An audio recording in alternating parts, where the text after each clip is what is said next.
सभागार में उपस्थित आप सभी सुधी दर्शकों का मैं रमन पारिक, कला संस्कृति एवं पुरातत्व विभाग रविंद्र मंच जयपुर की ओर से हार्दिक स्वागत करता हूं, अभिनंदन करता हूं।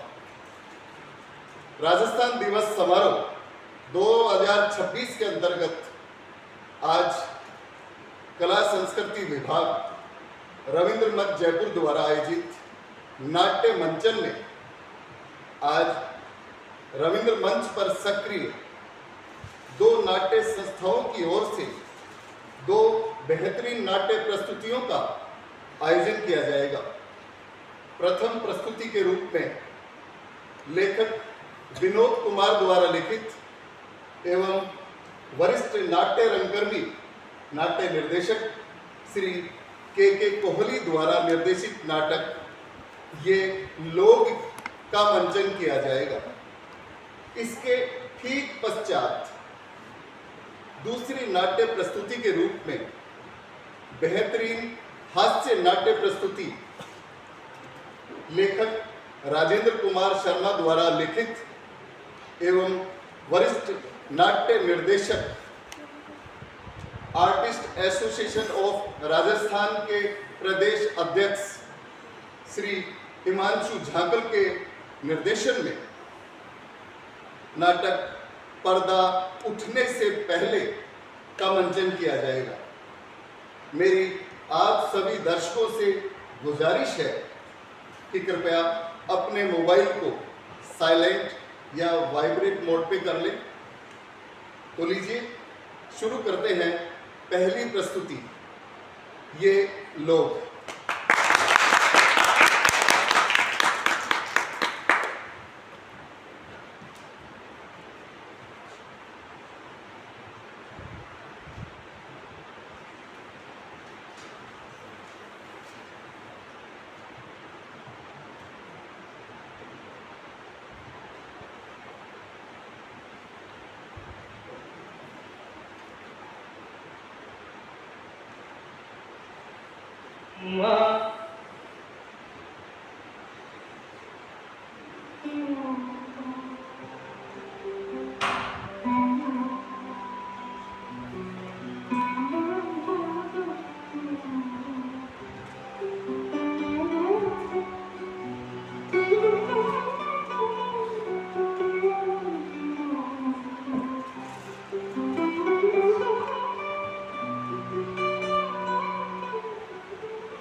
धीरे धीरे सांप से इतना तेज हो गई। आज मैं अकेला हूँ, मगर उन यादों का क्या करूं जो सांप की तरह पूरे बदन पर गहराइयों तक। न जाने क्यों मैं बार बार इन क्षणों में खो जाता हूं। तुम बड़े जिद्दी हो। तुम भी तो जिद्दी हो। मैंने कहा था कि तुम्हें सर्दी लग सकती है, शॉल ले लो, मगर तुम मानती कहाँ हो? हाँ, और तुमने मेरा कहना माना क्या? यही पुराना कोट कब तक लाते रहोगे? बोलो, अब बोलते क्यों नहीं? चीजें पुरानी हो जाए तो उन्हें फेंक देना चाहिए क्या? तुम भी बातों को कितना घुमाते हो। तुम आ गए हो, नूर आ गया है। तुम आ गए हो, नूर आ गया है। नहीं तो चरागों से लौ जा रही थी। जीने की तुम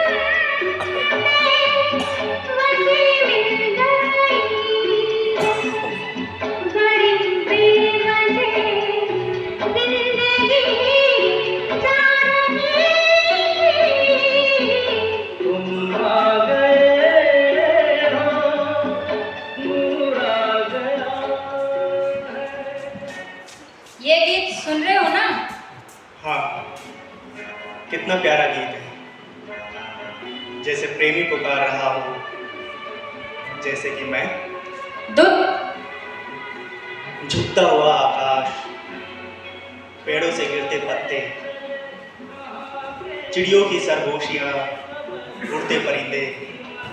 सोचो सोचो तो जब हम बूढ़े हो जाएंगे और यहाँ आया करेंगे। सिर्फ यादें रह जाएंगी, यादें।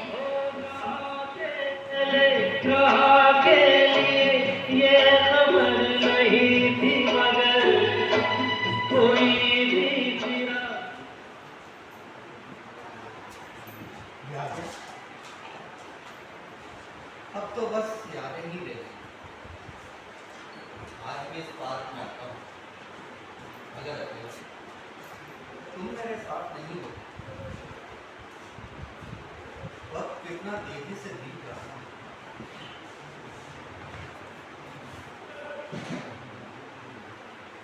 सब कुछ है मेरे पास और कुछ भी नहीं। तुम जो नहीं हो मेरे साथ, जाने की तुम्हें इतनी जल्दी क्या? देखो ना, बच्चे बड़े हो गए, उनकी शादी भी हो गई और अब तो मैं दादा भी बन गया, ग्रैंड फादर। आज भी तो आकाश झुक रहा है। अगर तब के और आज के इस पार्क में कितना फर्क है, पता नहीं इस पार्क के तमाम फूलों को किसने छोड़ा। जाने ये कैसा एहसास है।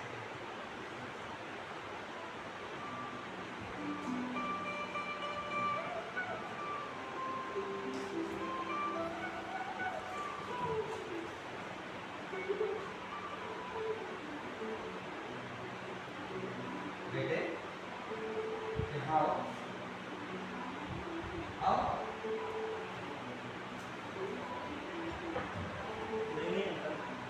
बोलिए। बेटे तुम क्या रोज यहाँ आते हो? नहीं अंकल, कल शाम से आना शुरू किया, लेकिन कल शाम को मैं थोड़ा देर से आया। इससे पहले मैं नीली झील आया था। नीली झील? हाँ, वहाँ बैठना मुझे अच्छा लगता है। अरे नीली झील तो बहुत अच्छी जगह है। हाँ, मगर है थोड़ी दूर। लेकिन तुमने वहाँ जाना क्यों छोड़ दिया? वो अंकल, कल शाम को वहाँ किसी ने आत्महत्या कर दी। What? सुसाइड? हाँ,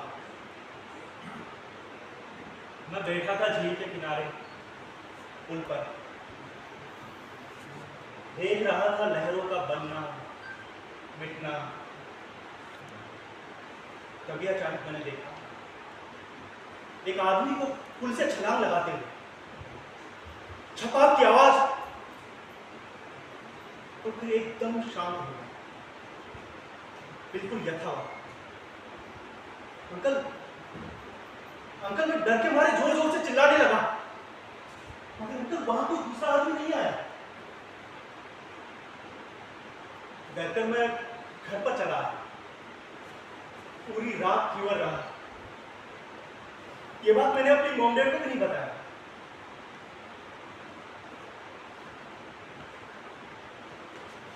अब कल से यहाँ आना शुरू किया है। यहाँ बैठना मुझे अच्छा लगता है। यहाँ?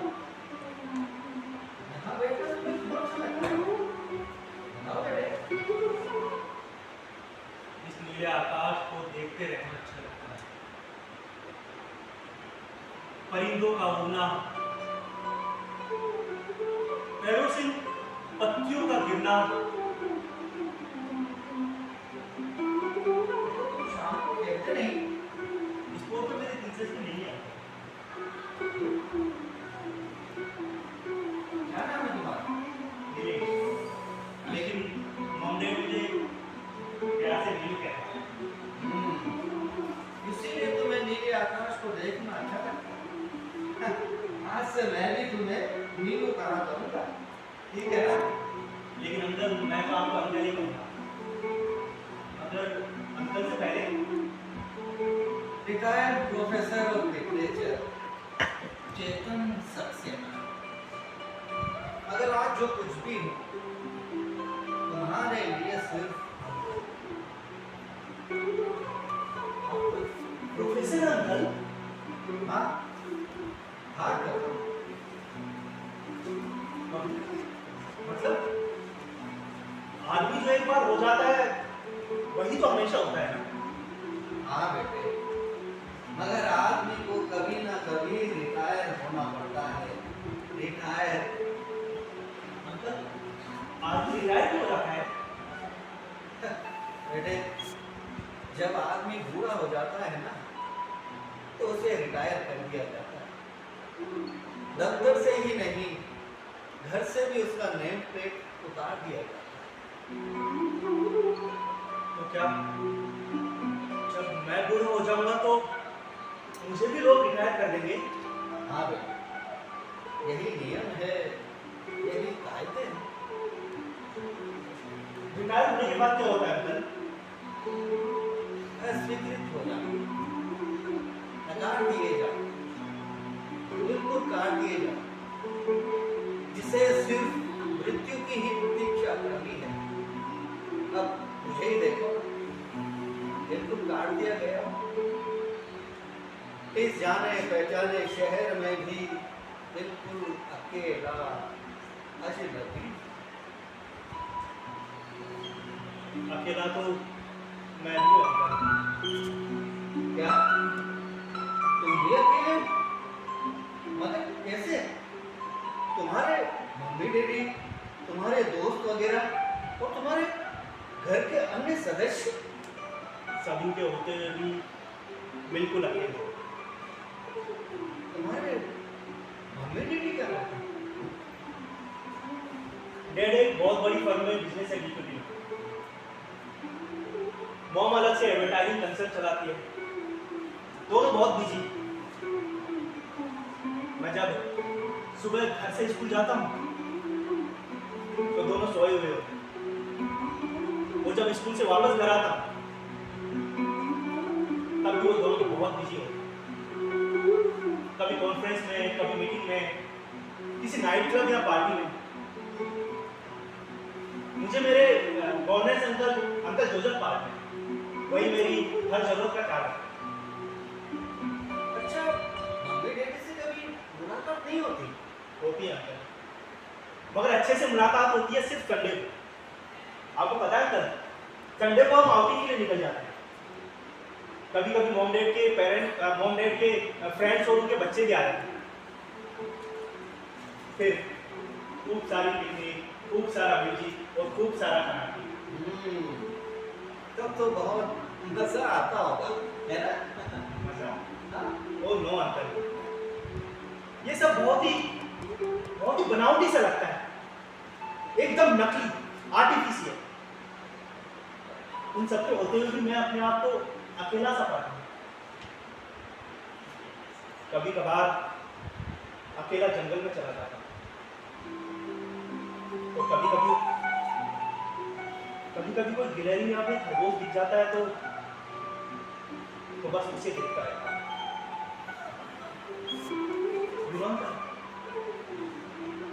My mom calls me Mr. Sensitive. यानी तुम भी मेरी तरह रिटायर हो, अजनबी। अच्छा अंकल, आपके घर में कौन कौन है? मैं, मेरा बेटा, बहू, पोते। बेटा फैक्ट्री चला जाता है, इंजीनियर है, और बहू स्कूल पढ़ाने चली जाती है। पोते स्कूल से आकर कॉलोनी के बच्चों के साथ खेलने चले जाते हैं। बेटा बहू घूमने, अब रहा मैं अकेले, घर में पड़ा तन्हा सा महसूस करता हूं।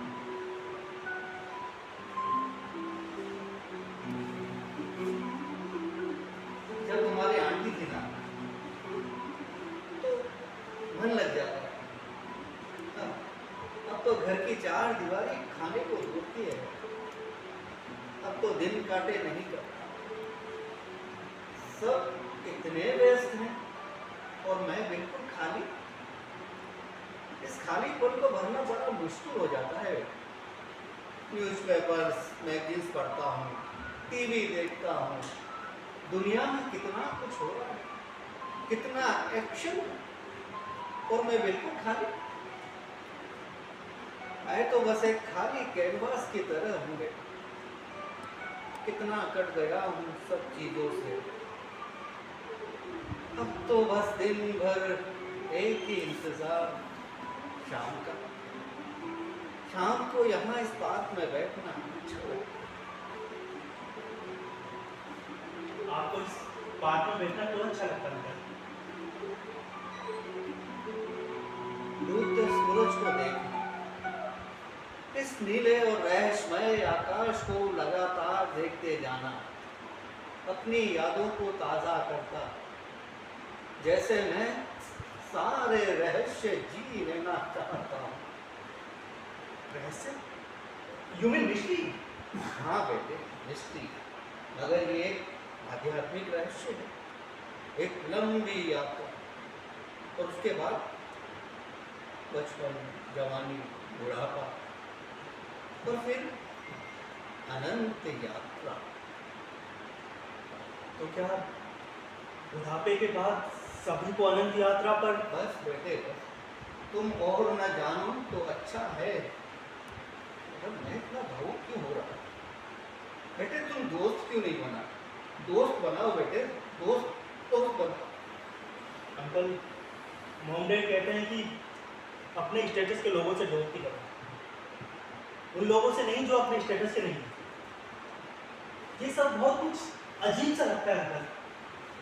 मुझे तो वो बच्चे ज्यादा नेचुरल लगते हैं जो जो छोटे छोटे घरों में रहते हैं, झुग्गी झोपड़ियों में रहते हैं।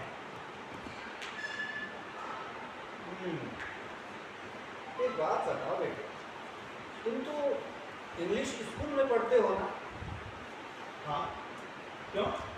फिर इतनी अच्छी हिंदी कैसे बोल लेते हो? Credit goes to my mom. Uncle, मेरी मॉम को हिंदी लिटरेचर पढ़ने का बहुत ज्यादा शौक है। पता है, कभी कभी तो हमारे घर पर हिंदी लिटरेचर के बहुत बड़े बड़े राइटर्स भी आते हैं। हाँ अंकल, मुझे कॉमिक्स की किताबें पढ़ने से ज्यादा अच्छा हिंदी साहित्य की किताबें पढ़ना अच्छा लगता है। इतनी कम उम्र में मोटी मोटी किताबें, और वो भी हिंदी साहित्य की। डरते हैं ना उम्र से पहले मैच्योर ना हो जाऊं। मेरे मन की बात कैसे जान गए? मेरे डैडी जो कहते हैं। अच्छा अच्छा, यहाँ बैठो, इधर आओ। हाँ। अच्छा एक बात बताओ, तुम्हारा एम्बिशन क्या है? मतलब तुम क्या बनना चाहते हो? क्या बनना चाहते हो? बनना तो मैं बहुत कुछ चाहता हूँ, मगर मेरे एम्बिशन, आई लव स्काई। मैं हवा में उड़ना चाहता हूँ परिंदों की तरह। चाहता हूं कि घोड़े पर बैठकर इतनी तेजी से उड़ान भरूं कि आकाश को छू लूं। Uncle, I want to join air force. खट्टी टॉफी ले लो, चॉकलेट ले लो, बिस्कुट ले लो, नमकीन ले लो। अरे भाई सुनो। हाँ बाबूजी, इधर आओ। आया बाबूजी। खट्टी टॉफी ले लो, चॉकलेट ले लो, बिस्कुट ले लो। हाँ बाबूजी। भाई बैठो। कहिए बाबूजी, क्या दे दूं? भाई क्या क्या है तुम्हारे इस थैले में? खट्टी मीठी टॉफी है, चॉकलेट है, बिस्कुट है, और ये नमकीन भी है। नमकीन रहने दो, नमकीन से गैस बनती है। तुम ऐसा करो, एक चॉकलेट दे। ठीक है बाबू, ये दे दूं 5 स्टार? हाँ लो भाई, इसे तुम लो। No uncle, no thanks. अरे बेटा रख लो, अब तो हम दोस्त हो गए हैं और मैं तुम्हारा अंकल हूँ। रख लो अंकल की तरफ से। Okay uncle, thank you. हाँ भाई, कितना हुआ तुम्हारा? बस 10 रुपये बाबूजी।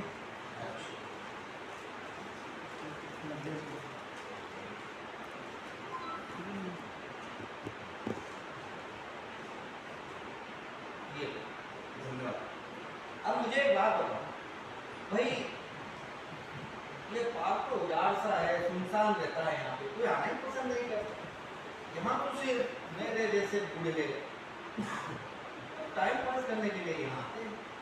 तो तुम ये चीजें बेचने कैसे आ जाते हो? कौन खरीदता है इधर? सही कहते हैं बाबूजी आप, लेकिन मैं भी यहाँ रोज रोज नहीं आता, हफ्ते में 2-3 दिन ही आता हूँ। और वैसे यहाँ लोग कम आते हैं तो शांति रहती है। मैं तो कभी कभार यही रात को सोकर रात निकाल लेता हूँ। नहीं सो जाते? अरे घर नहीं जाते? अरे मेरा घर बहुत दूर है बाबूजी, इसलिए मैं जब जहाँ होता हूँ वहाँ कोई सुनसान खाली जगह देखकर वहीं पसंद जाता हूँ। कितनी दूर है तुम्हारा घर यहाँ से? नहीं करते 1000 किलोमीटर तो है बाबू। साल 6 महीने में एक बार वहाँ हुआ। अंकल अब मैं चलूँ?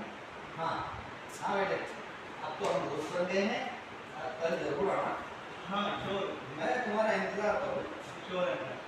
अच्छा सुनिए, good night, good night.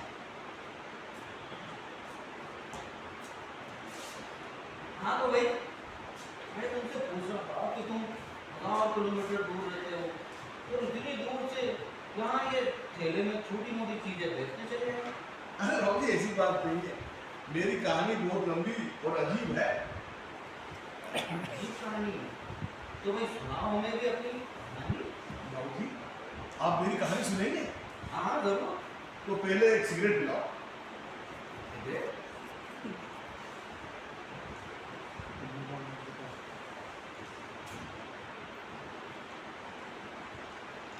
Cigarette देता हूँ। ये क्या बाबूजी, ये तो इलायची है। हाँ इलायची है। तो आप सिगरेट नहीं पीते? नहीं, तो चलो एक बीड़ी पिलाओ। बीड़ी भी नहीं पीता मैं। अरे बीड़ी आप नहीं पीते, सिगरेट आप नहीं पीते, कमाल करते हो बाबू। समझा, पैसों की बचत करते हो। हाँ ऐसा समझ सकते हो भाई। बीड़ी सिगरेट पीने से पैसे की बर्बादी होती है और साथ ही साथ जहत की भी बर्बादी होती है कि नहीं होती? तो आप किसी तरह का नशा नहीं करते? बिल्कुल भाई, नशा किसी भी तरह का हो, चाहे वो चाय का नशा हो, बीड़ी का हो, सिगरेट का हो, जर्दे का हो, और चाहे आजकल ये अफीम, हेरोइन, ड्रग्स, दारू, ये शरीर को खोखला करती है। और शरीर को नहीं, हमारे समाज को और देश को भी खोखला करती है। इसलिए नशा किसी भी तरह का हो खतरनाक ही होता है। बात तो आपकी सही है बाबू, लेकिन मेरे साथ तो दिक्कत है। दिक्कत है भाई? कैसी दिक्कत है? बाबूजी सुबह सुबह जब तक एक दो बीड़ी ना पी लूं, मेरी तो उतरती नहीं। अरे भाई ऐसी दिक्कतें कईयों के साथ है। हाँ मुझे भी बहुत पहले थी। हाँ भाई मैंने तो मन में पक्का ठान लिया है ना, तो छोड़ना है तो बस छोड़ना ही। फिर छोड़ दिया, कुछ दिन अटपटा सा लगता है, कदम से उठती रहती है। तब से मैंने ये इलायची खाना शुरू कर दिया। जब भी कोई ऐसी तलब लगती है तो झट से इलायची मुँह में रख लेता हूँ। और वही इस इलायची खाने से फायदा और भी है। इलायची खाने से फायदा? क्या फायदा बाबूजी? हम किसी से बात करते हैं ना, दुर्गंध नहीं आती है। बात तो आप ठीक करते हैं बाबूजी। अब मैं भी कोशिश करूंगा कि ये गंदी आदत छोड़ दूं। भाई कोशिश करने से ही सफलता मिलती है। वो कहते भी है कि कोशिश करने वालों की कभी हार नहीं होती। बात तो सही है बाबूजी।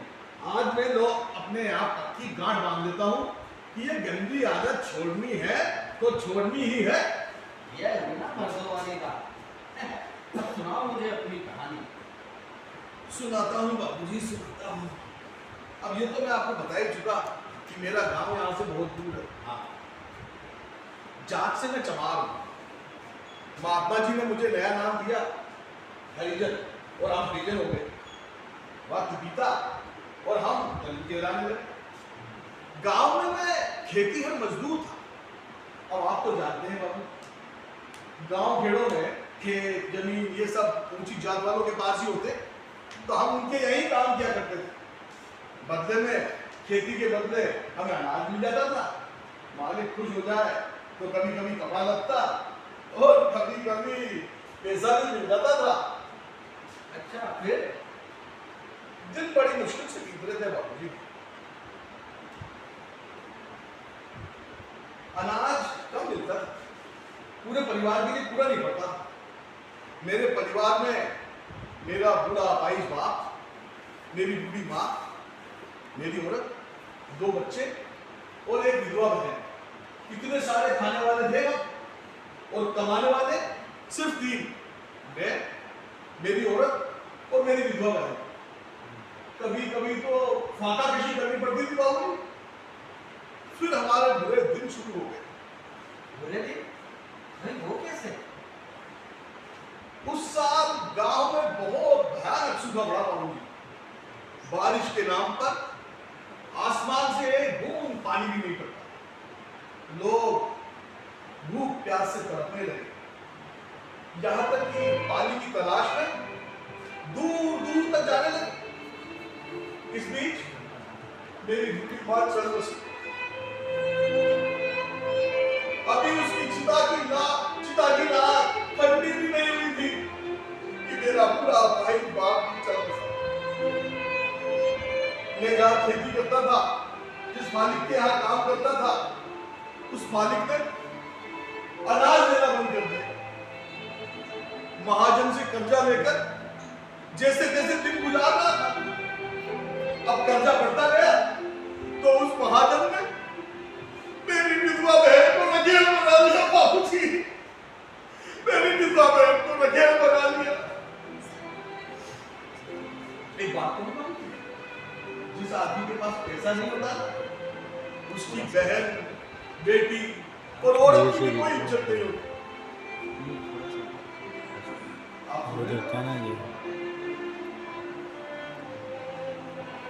याद तो आती है। याद कैसे नहीं आएगी बाबू? घर की याद आती है, बहुत याद आती है। कभी कभी गांव से खबर मिलती है कि मेरी बीवी, मेरी औरत बीमार है, बच्चे भीख मांग रहे हैं। अब आप तो जानते हैं बाबू, गांव में कितनी भीख मिल जाती होगी। कभी कभी मैं मनी ऑर्डर से थोड़े पैसे वहां भेज देता हूं। मैं तो बस कमाई में जुटता चला गया, लेकिन चल नहीं पाया बाबू। सिर्फ सरकता गया, सरक ही रहा हूं।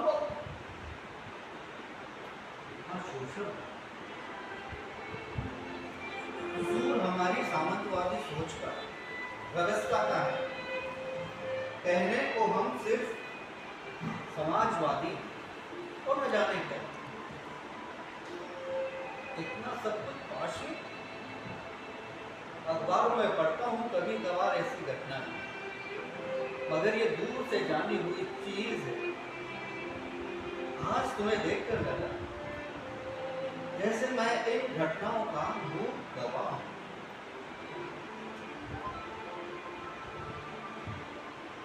बाबूजी, गांव में हमारे साथ बहुत अत्याचार भी हुआ, फिर हमारा आंदोलन हुआ, लेकिन पुलिस वालों ने हम खेतिहर मजदूरों को मारा, पीटा, नक्सली कहकर हमें जेल की 4 दीवारी में ठूस दिया। हमारी हरिजन बस्ती में आग लगा दी गई। हमारी औरतों के साथ में उनकी इज्जत लूट गई बाबूजी, यहाँ तक कि मासूम छोटी छोटी बच्चियों की भी। अरे सरकार उनकी, पुलिस उनकी, कोर्ट कचहरी उनकी, कौन सुनता मेरी पुकार? और बस मैं शहर चला आया बिना टिकट। शहर में फिर क्या काम है? बाबूजी, शहर में आकर ढाबों पर जूते बर्तन मिलने लगे, वहां 2 वक्त की रोटी मिल जाती थी। इस बीच गांव से खबर आई कि रो रो कर मेरी औरत का हाल बेहाल हो गया, क्योंकि साहूकार ने हमारी झोपड़ी भी हड़प ली। मैं तो बस शहर दर शहर भटकता रहा और कमाई के लिए जुटता रहा, लेकिन इस शहर ने मुझे निगल लिया बाबूजी, इस शहर ने मुझे निगल लिया। बीवी बच्चों की याद तो आती ही होगी ना?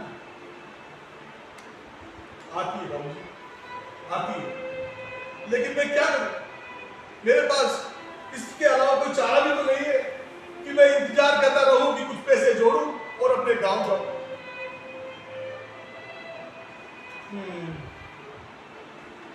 इस जमाने में सबके अपने अपने मन,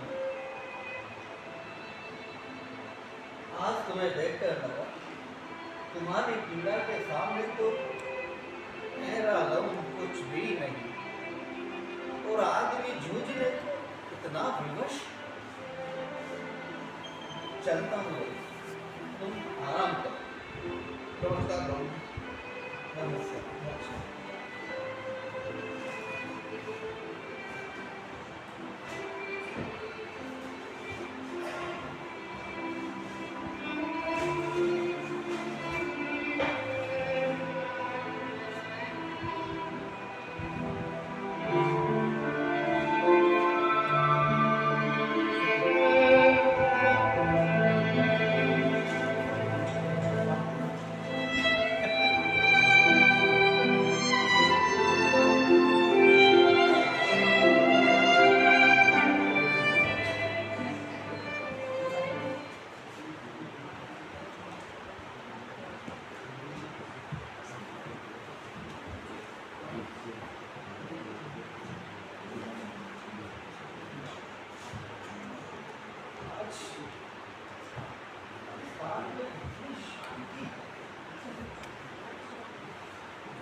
बेचैनी क्यों?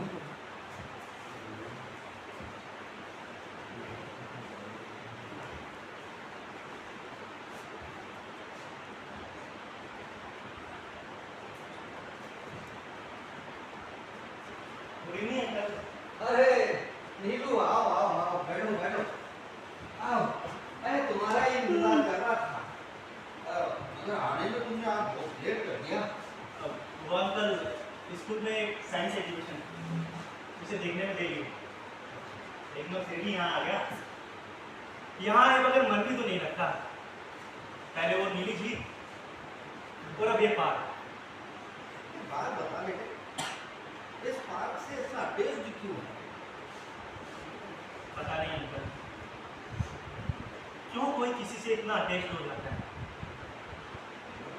अंकल, वो मेरे घर के पास एक गुलमोहर का पेड़ है।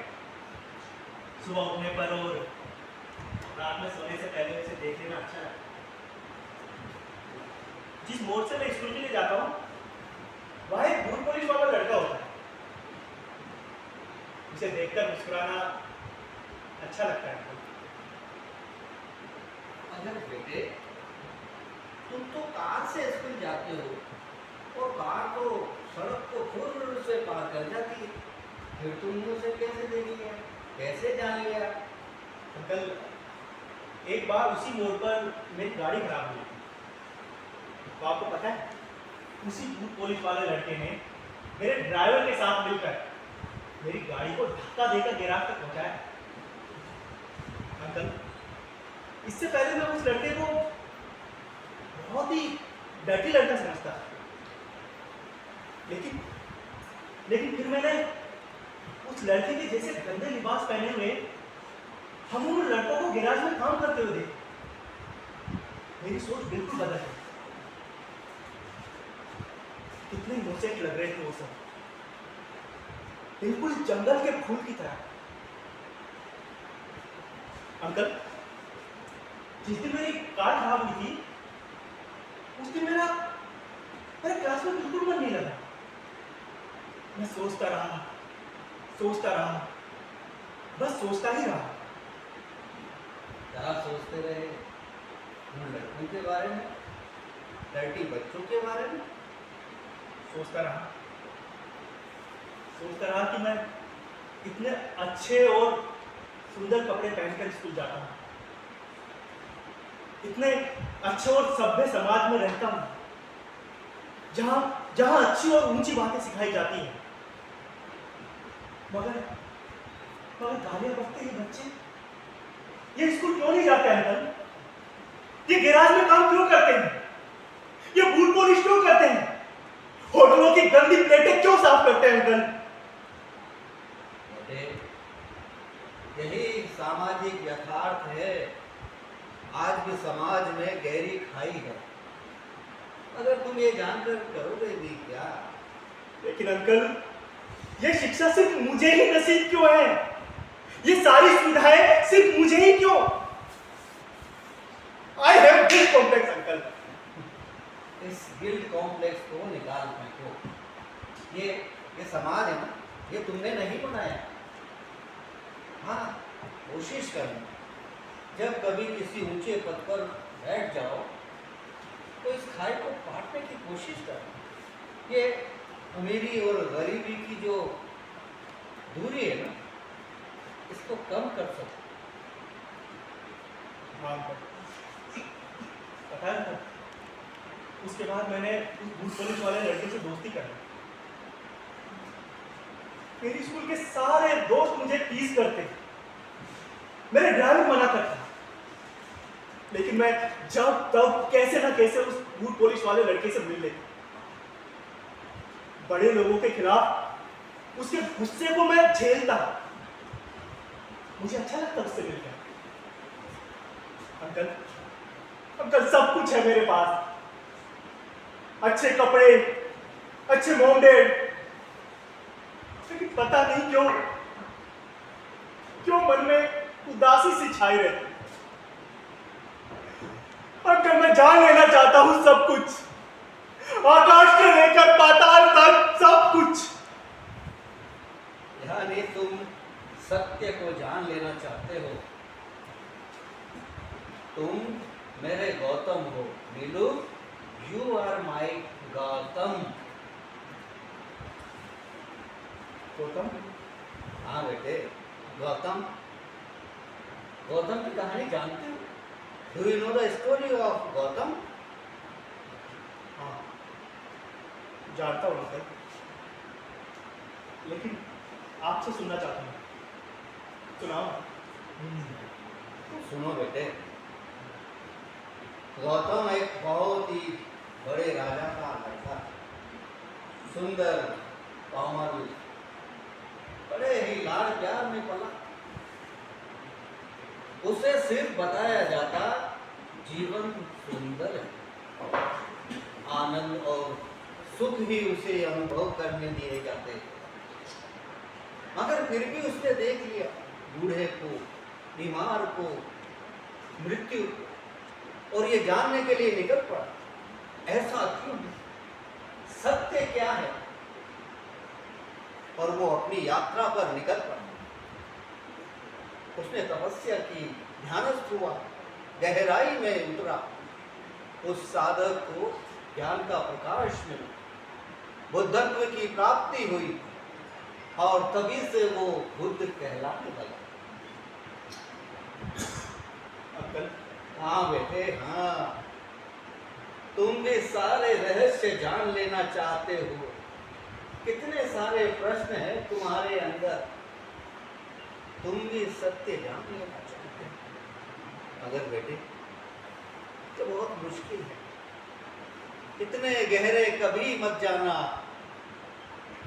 वहां पीड़ा है, दर्द है, यातना है।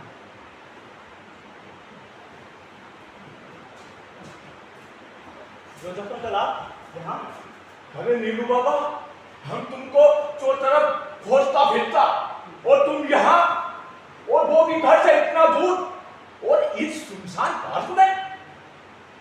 क्यों, क्या हुआ अंकल? होना क्या था? नीलू बाबा टाइम देगा, कितना टाइम हो रहा है अब घर चलने का? टाइम का क्या है, टाइम तो होता ही रहता है अंकल। नहीं नीलू बाबा, ऐसा नहीं बोलने का। अब हमारे साथ घर चलने का। चोपड़ा साहब का फैमिली आया है पार्टी पर, सब तुमको ही खोजता। ठीक है आप चलो, मैं आता हूँ। नो नीलू बाबा, हम अकेला नहीं जाने का, तुमको साथ लेके चलने का।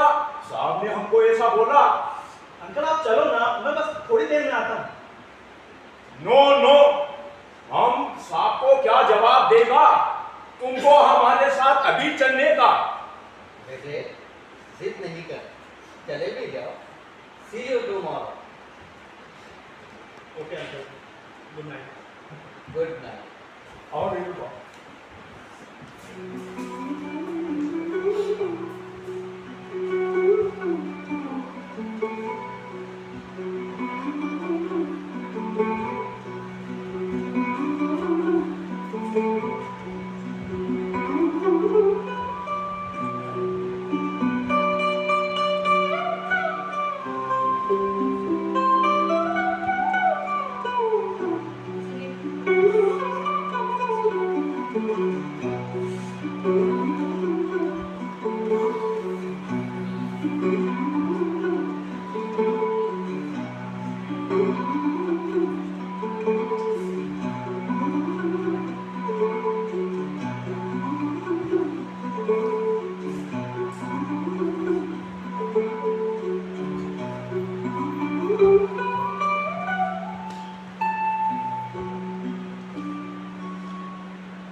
पता नहीं आज तक नीलू इस बात में क्यों नहीं आया। ये सुन्नापन सन्नाटे को जीता ये पार नीलू के बगैर कितना अजनबी लगता। न जाने कि मैं उसे इतना मिस क्यों करने लगा। हो सकता है वो अपने मम्मी डैडी के साथ कहीं चला गया, या हो सकता है वो सत्य की तलाश में भी। ओह नो माय गॉड, उसे कुछ वो तो नहीं गया। नहीं नहीं, ऐसा नहीं हो सकता, ऐसा नहीं हो सकता। गुड इवनिंग सक्सेना साहब। अरे जोसेफ तुम, गुड इवनिंग। नीलू बाबा ने आपको याद किया। नीलू कहाँ है नीलू? नीलू बाबा अस्पताल। व्हाट, अस्पताल में? ये तुम क्या कह रहे हो? क्या कह रहे हो जोसेफ? हाँ सक्सेना साहब, उसी रात उसी दिन जिस दिन चोपड़ा साहब की फैमिली का पार्टी था ना, नीलू बाबा का एक्सीडेंट हो गया। What accident? मगर कैसे हुआ? नीलू बाबा कुछ देर पार्टी में खेलने के बाद बाहर चला गया, वहां जहां गुलमोहर का पेड़ है ना, वहीं। आपको तो पता ही है वो अकेला रहना पसंद करता है। फिर सड़क पार करते वक्त एक कार ने ढेस कर दिया, बहुत खून निकला। बोट ने बचा लिया, बस थोड़ी सी मामूली चोट है। बाएं पेट में फ्रैक्चर हो गया है। डॉक्टर ने प्लास्टर चढ़ा दिया है और मूवमेंट्स बंद है। मैंने मना किया था उसे, इतने गहरे कभी मत जा। अगर वो तो मुझे नीलू से मिलना, मुझे उसके पास ले चलो, मुझे उसके पास ले चलो जोसेफ। श्योर अंकल, लाइक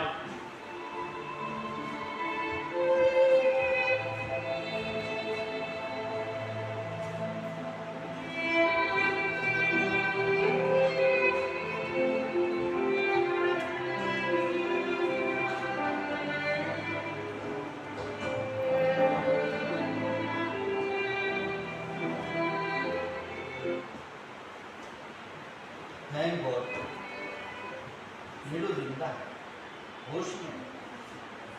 मुझे देखते ही कितना खुश हो। मगर नहीं, तूने ये क्या किया? तुझे तो हवा में उड़ना था परिंदों की मानी, आसमान को छू लेना था, पायलट बनना था। काश नीलू तुमसे दोस्ती न की हो।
मैं तो बस यहीं का यहीं खड़ा हूँ। वो फेरी वाला मुझसे लड़ना चाहता, अगर टूट गया। और नीलू, तुम्हें सत्य की तलाश करनी चाहिए।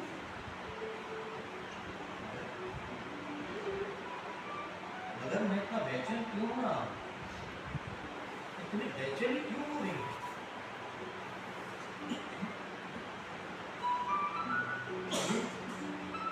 ये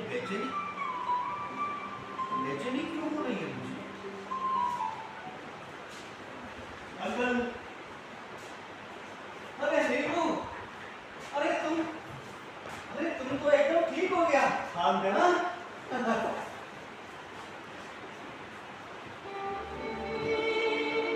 अंकल, आई लव स्काई। मैं हवा में उड़ना चाहता हूँ, परिंदों की तरह। चाहता हूँ घोड़े पर चढ़कर इतनी तेजी से उड़ान भरूं कि आकाश को छू लूं। Uncle, I have a guilt complex. उदासी सी हर वक्त, जैसे सब कुछ जान लेना चाहता हूँ, सब कुछ।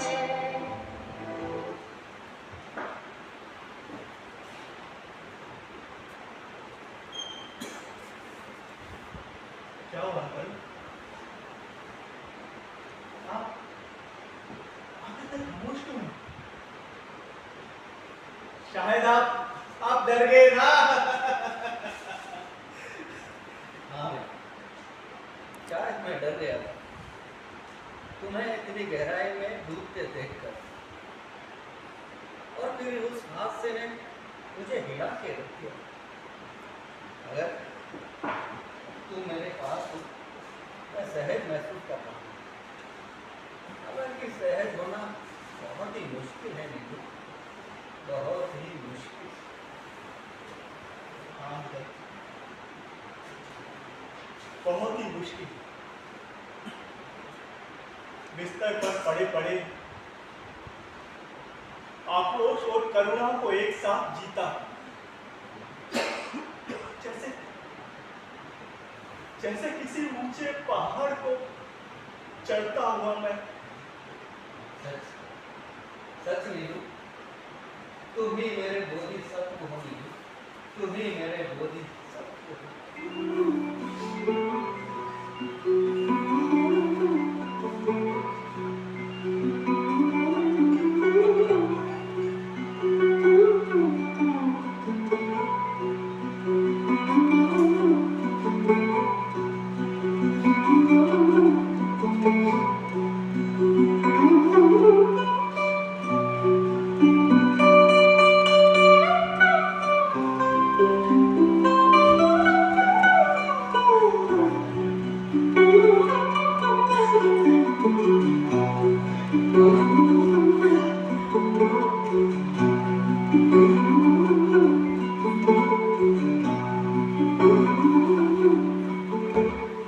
तो ये था नाटक, ये लोग। आधुनिक समाज की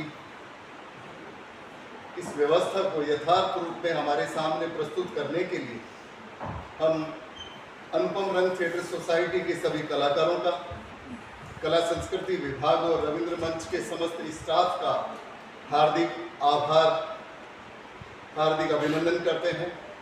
आपने इन सभी कलाकारों को आज के इस विशेष अवसर पे नाट्य प्रस्तुति के माध्यम से अपने विचारों को प्रस्तुत करने का अवसर प्रदान किया। आइए आज की इस नाट्य संध्या में भाग लेने वाले सभी कलाकारों के परिचय से आपको रूबरू करवाते हैं। नाटक में एक युवा नीलेश की भूमिका में थे महेश महावर।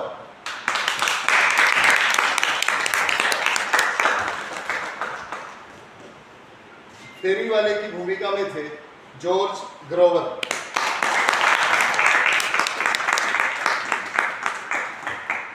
बैकग्राउंड से आपने एक महिला की आवाज सुनी थी, वो आवाज थी मनीषा भैरवा। पुरुष की जो आवाज थी वो थी सिकंदर चौहान की।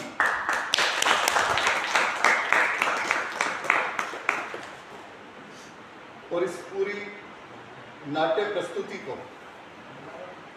इस पार्क की इस बेंच के इर्द गिर्द आप लोगों को बांधे रखने में, इस नाट्य प्रस्तुति को अपने निर्देशन में संजोए रखने में जिनकी अथक भूमिका थी, उनसे पहले मैं इस नाट्य प्रस्तुति में सबसे वरिष्ठ कलाकार के रूप में भाग लेने वाले हमारे वरिष्ठ रंगकर्मी राजस्थानी और हिंदी फिल्मों में भाग लेने वाले पिछले 50 साल से नियमित रूप से सक्रिय मेरे अग्रज भ्राता तुल्य श्री डीपी मंडावरा, जिन्होंने जोसेफ की भूमिका निभाई।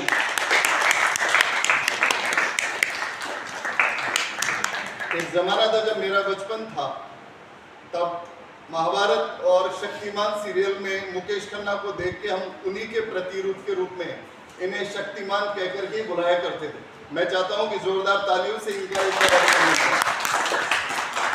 अब मैं आमंत्रित करना चाहूंगा इस नाट्य प्रस्तुति के निर्देशन के रूप में पिछले कई दिनों से अथक परिश्रम कर रहे वरिष्ठ नाट्य निर्देशक श्री के कोहली।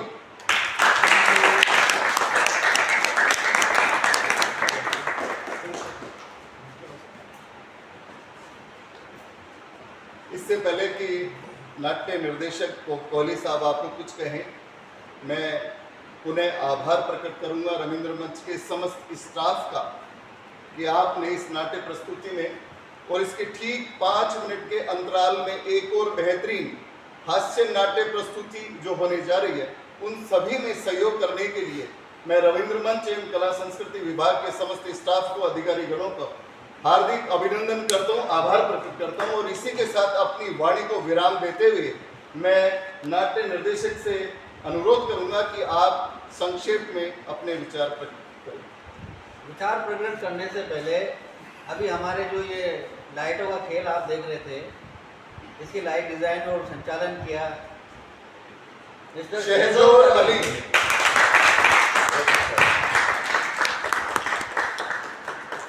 और बैकग्राउंड म्यूजिक दिया अतुल श्रीवास्तव ने। और इस नाटक में रूप सज्जा जिसने की जागृति महावर, वस्त्र विन्यास भगवती,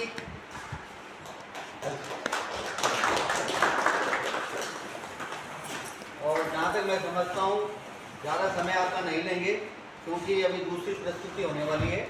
आपका बहुत बहुत धन्यवाद, शुक्रिया।